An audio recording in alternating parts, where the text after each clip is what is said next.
Hello, welcome sa video na ito at meron tayong in-update sa ating template na IMS Rice version number 2 na. So ito yung ginagamit natin na inventory tracker para doon sa mga may business ng rice. For retail or for wholesale man yan. So itong update natin ay new look siya ng item listing. So may variance siya, and then may setting siya para iset mo yung variance. Ayan, pwedeng per kilo, pwedeng per piece. Kaya kung may item kayo bukod sa rice, pero ang main inventory na gusto nyong i-track is yung rice, tapos may mga other items pa kayo na gaya ng mga per piece, so pwede nyo siya pang magamit sa template na ito.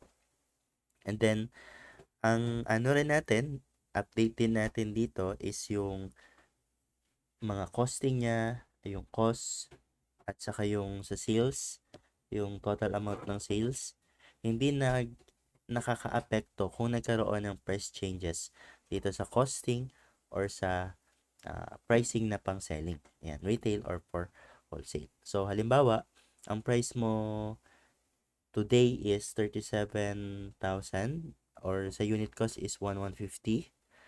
Let's say 1,150 today. The following day, in-update mo siya into 1,2.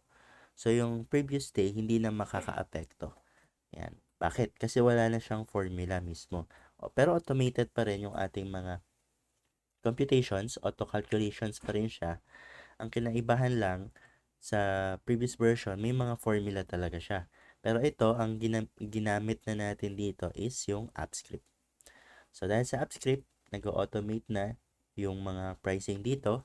Kaya, in case man na magkaroon ng update sa pricing cost, ito rin sa retail and wholesale, hindi na maapektuhan yung previous records mo sa purchase or sa sales. Ayan. Paano naman yan kung gagamitin ko sa mobile devices? Pwede rin. Gagana rin siya. Ayan. Actually, tinetesting ko siya kanina, gumagana rin siya. Ayan. Halimbawa, nag-example tayo dito. Ayan. Has been read. Tapos, one quantity. Tapos, retail price. Ayan. Kung titingnan mo dyan, mag-automate na siya.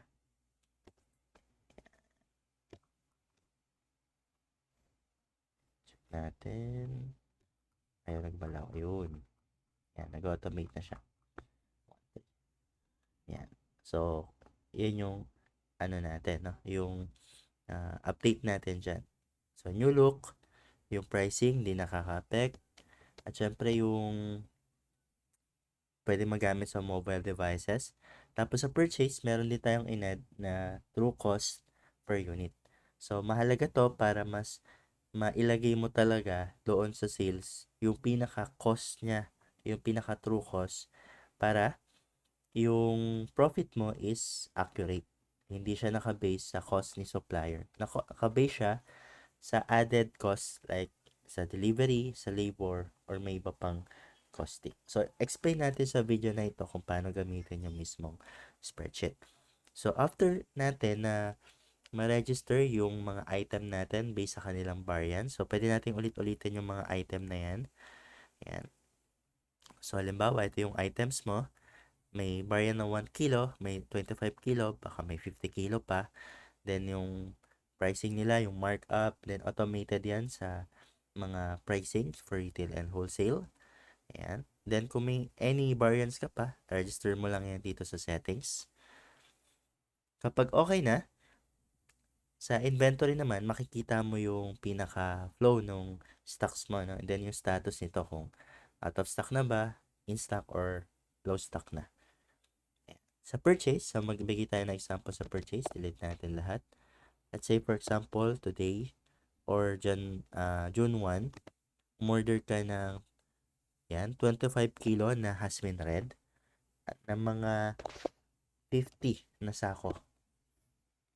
Yan, so magkano yun? 57,500 pesos. Ngayon, may delivery. Ang halaga ng binayaran mo sa delivery ay 2,000 pesos. Tapos, yung sa labor is 500 pesos. Yan. Let's say, nagpamerienda ka pa ng konti ng siguro dinagdagan mo, ayan, 600. So, yan na yung ano niya, yung pinaka total cost mo talaga.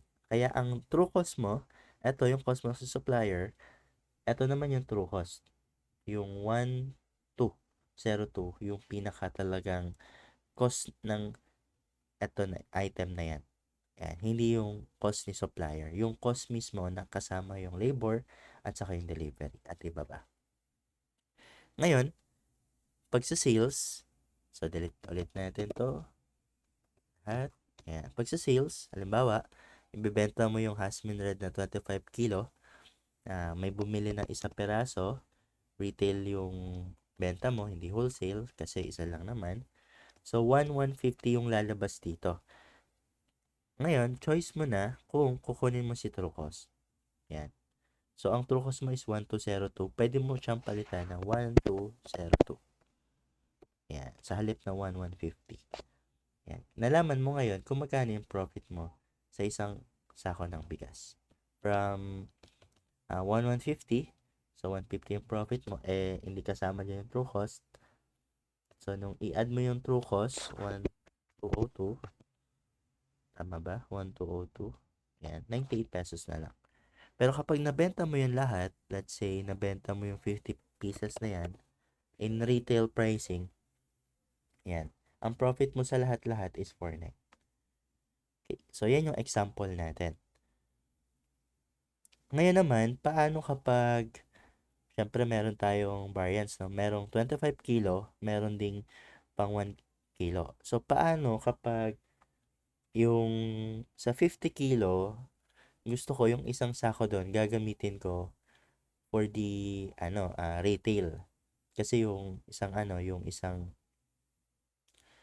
itong 25, yan, pwede mong i-wholesale yung isa. Pero usually, dahil isang piraso lang naman, pwede pang retail pricing. Pero mas iiba yung presyo kapag tigwa 1 kilo ang basehan.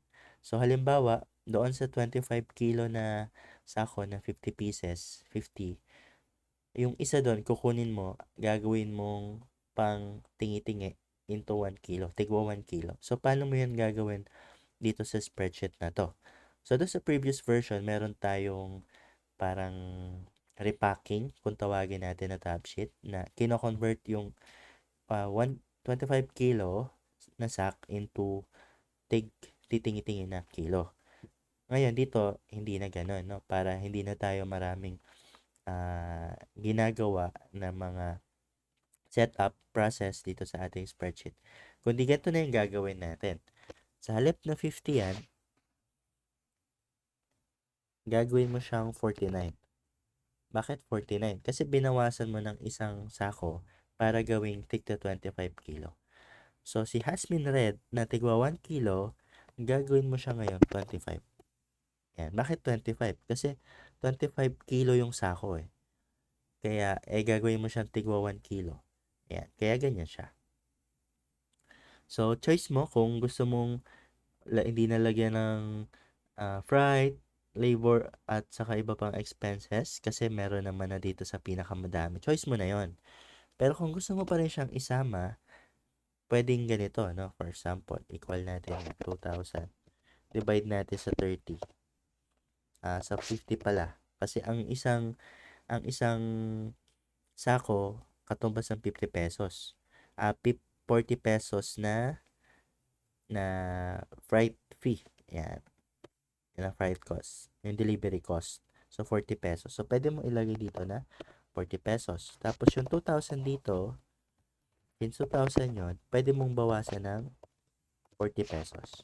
Yan. Kasi napunta dito yung isa. Para makuha mo rin yung true cost niya. So, sa labor, choice mo na rin. Halimbawa, divide mo siya into 50. So, 10 piso. So, ito magiging 490. Ito 10. Yan. Ito naman, pwede ka na rin dito mag-calculator. Yan. Ito 2. So, ito magiging 98. Ito magiging 2 pesos. Yan. So, ang true cost mo talaga is 49.08. Para kapag sa sales, halimbawa, may bumili sa'yo na Hasmin Red na tigwa 1 kilo. Yan. In retail price, ang cost ng kay supplier 47. Pero ang true cost mo is 49.008.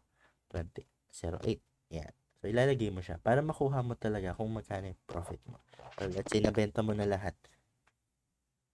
Yan. So, yan yung profit mo. Let's say, 20 pa lang yung nabebenta mo. So, sa stock mo, dapat meron kang natitirang 5. Ayan, low stock na siya.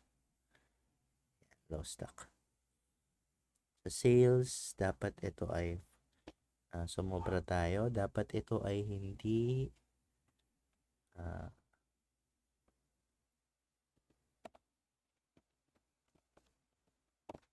yan. So, let's say, halimbawa, bawasan natin to para magka-stock pa siya. 40. Check natin sa gawin natin 30. Check natin. Para ma-compare natin, yan. Yan yung comparison kapag in stock at saka kapag low stock. Yan. Kapag below 10 na siya, maglo-low stock na siya. Pero kapag above, in stock pa siya. Pag 0 na, below, may negative 1, out of stock na siya. Yan. So, kung gusto nyo palitan, let's say 20, pwedeng ito. Palitan nyo lang ng 20. Magiging ano na siya. Let's say ito. Ito magiging 20. Magiging low stock na siya. Yan. So, pwede nyo naman palitan based sa formula natin. Doon sa low stock. Okay? So, yun yung ibang pwede natin gawin dito kapag may ililipat natin yung 25 kilo sack into tigwa 1 kilo. Yan. So, ito yung, yung setup na pwede nyo gawin. Then, yun din yung pwede nyo gawin kapag sa true cost. Yan. Pwede nyo kunin and then ipipaste nyo dito sa costing para makuha nyo talaga yung profit niya. Pero syempre, hindi natin yan agad kukunin base sa nandito. Kasi, minsan, may mga delivery, may, may stock pa talaga kayo. Kaya, hindi natin siya kinuha dito. Kinuha pa rin natin yung cost dito sa sales na nanggagaling dito sa costing natin. Kasi pag dito, magulo yan. May mga items pa kayo na may stock pa sa true cost, pero may new delivery. So, kung dito natin ibabase, magkakagulo tayo. Yan. Kaya dito na lang. Kasi at least, kung gusto nyo man taasan yung costing dito, or nagtaas man yung supplier nyo, pwede nyo dagdagan. Halimbawa, uh, from from kahapon, from June 1, may 1,150 na item cost. Ngayon, sabi ng supplier, nagtaas na kami, naging 1,2 na. Yan. Then, syempre, mag-adjust din yung retail and wholesale ninyo dahil may markup kayo. So, sa purchase, halimbawa, nag-purchase ka ng the following day, June 2, let's say, Hasmin Red ulit, order ka ng 50 ulit. Yan. 1,2 na siya. Pero yung previous record mo, hindi na apektuhan. Okay, 500, saka 100. So, ito yung true cost mo. So, halimbawa, meron ka pa namang stock na binibenta kay Hasmin Red na 1202. Pero, yung kaka-deliver, yung mga bago, eto na, 1252 na. So, choice mo na siya. Halimbawa, may ibebenta ka ng Hasmin Red. Yan. Ibebenta mo ng retail. So, ang automatic costing niya is based dito, 1,2. Yan. Kasi in-update na ni client, no? Yan. Pero choice mo pa rin siyang baguhin. Halimbawa, kung gusto mong yung pa rin, yung nandito sa true cost kasi all stock naman siya, or yung update na galing kay client, yung 1,252. Yan. So, choice mo siya. Or yung old record mo dahil may stock ka pa naman. Yan, 1,202. Yan. So, choice mo pa rin siyang baguhin. Basta, lagi niyang kukunin kung ano yung in-update mo dito. Kung di mo pa naman ina-update yan, yung kukunin niya, yun pa rin, yung old record. Pero yung latest update dito sa items listing, yun yung kukunin niya. Pero yung old record, hindi niya yun gagalawin. Hindi niya yun papalitan. Unless nabaguhin mo yung mismong row na yun, doon lang siya mag-a-adjust mismo. Doon niya nga papalitan. Pero dito, hindi niya papalitan. Yan. Okay? So, meron dito expenses para ilagay yung other expenses like, ayan, mga utilities, other transportation man. So, choice nyo na kung ano pa yung pwede nyo ilagay dito. And then, sa settings, pwede nyo ilagay kung ano yung mga category na yon. Mag-automated yan sa mga choices. Pero, pwede nyo namang hindi na ilagay yung nailagay nyo na dito. Ayan. Kasi hiwalay na siya doon sa costing ninyo. Part yun ng costing. Ito, different naman to. Part na to ng expenses. Yan. Okay? So, sa summary, meron tayong summary. Pwede yung i-filter yung summary para makita yung mga kaganapan, no, na nangyayari doon sa inyong, lagyan natin ng date, doon sa inyong system. Ito, sinample ko lang na hiwa-hiwalay para madaling makita. Pero pwede nyo naman pagdikit-dikitin siya. Yan. So, halimbawa, gusto nyo yung per week. Yan. Pwede nyo ilagay start date, then end date is 7. So, makikita nyo yung mga transaction sa week na yon. Let's say, nangyari to lahat ng 5.